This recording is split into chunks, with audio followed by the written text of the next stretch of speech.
So is this worth all the hype? Let's find out. So here we are with the 2026 Honda Passport. This is the TrailSport trim, which is their best seller.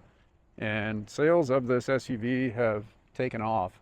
I'll be honest with you, before they did the refresh of this, I thought that the Passport may have been getting canceled. And I'm surprised that they, really came out and did quite a bit of redesign on this. So it cost them some money, that's for sure. Now, put in the comments what you all think. Do you feel like this is just a sort of rip-off of the Ford Bronco Sport? I'll put one of those up on the screen and you can kind of compare and contrast and see what you think. But I don't know. Either way, though, it's a good looking design. The Bronco Sport's a good looking design, so I don't really have an issue with that. You see everybody copying one another, to be honest with you, so it's almost hard to not take cues away from other vehicles these days. Now, this has the HPD package, right? So you get these upgraded wheels here, and it's got the general grabbers, which is a decent all-terrain tire. These aren't like the crazy off-road general grabbers that, the enthusiasts buy to take to Moab or anything. These are still more street-oriented, but they are better than just a normal road tire like you would see on the RTL trim of this vehicle. Now, some of the issues that I have with this vehicle rests not with it itself physically, but you know me and that price tag. Right, so what do we get?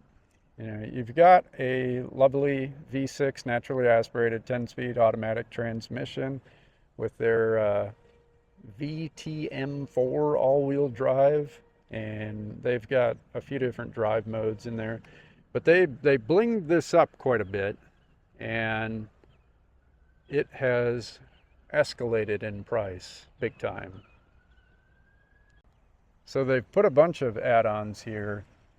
But this TrailSport Elite package, and what I don't like about Honda is they don't really price anything out with all these extras, right? It just all comes with one package. So you don't really know the extent of what you're paying, right? And what you're being charged for in regard to what they're giving you. Right? But it does have a 12.3-inch touchscreen, and we'll get one of these open here in a second. But it's $55,600, and they're doing a $1,300 markup on it. So it's not a very good price, right? The fuel economy is not great, but you're trading that off for a better reliability, you hope anyways. This 3.5 liter has not gone without its problems, and we'll see how it holds up in this vehicle.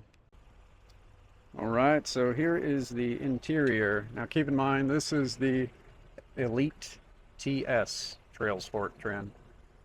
Decent materials, right? It's soft-ish touch here. You got memory seats, power liftgate. That's quite nice. Standard Honda steering wheel. This is basically the same than what's in my CR-V already.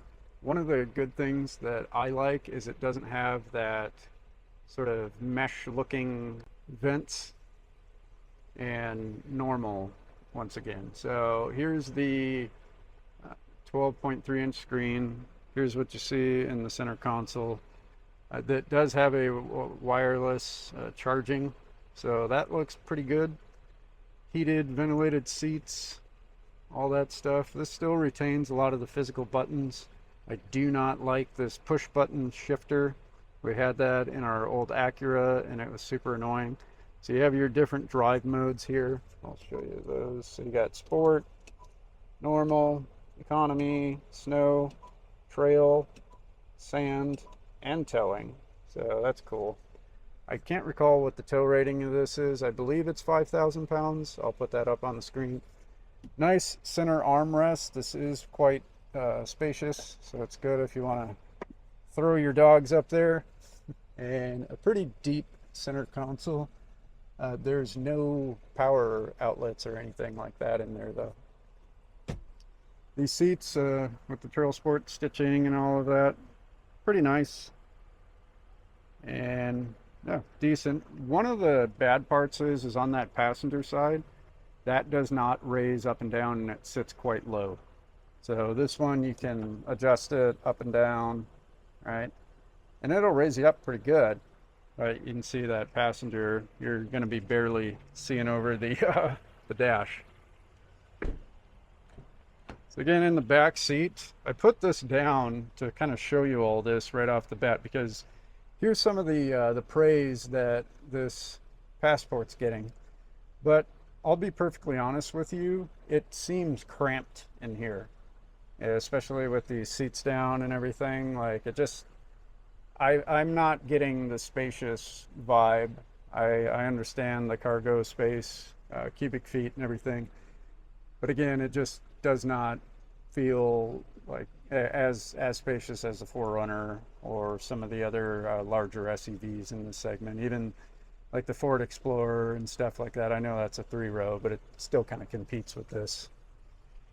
Now in the back, you do get heated rear seats, nice ventilation, controls, 12 volt outlets. And this is what the seats look like. Got your cup holders, all that jazz. So one of the funny things that I saw is how loud this this rear tailgate is. It's funny. I mean that's crazy how loud that is. But it does shut fast.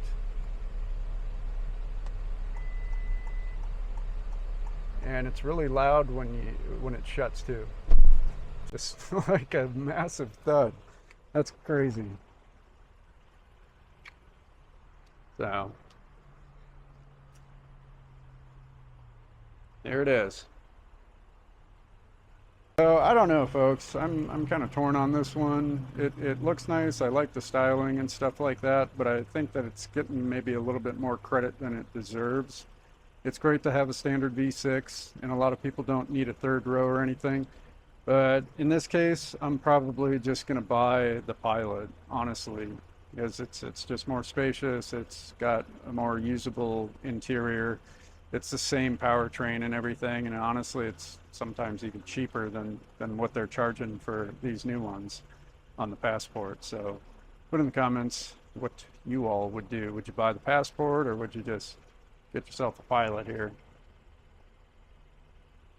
All right. Thanks for watching. We'll see you.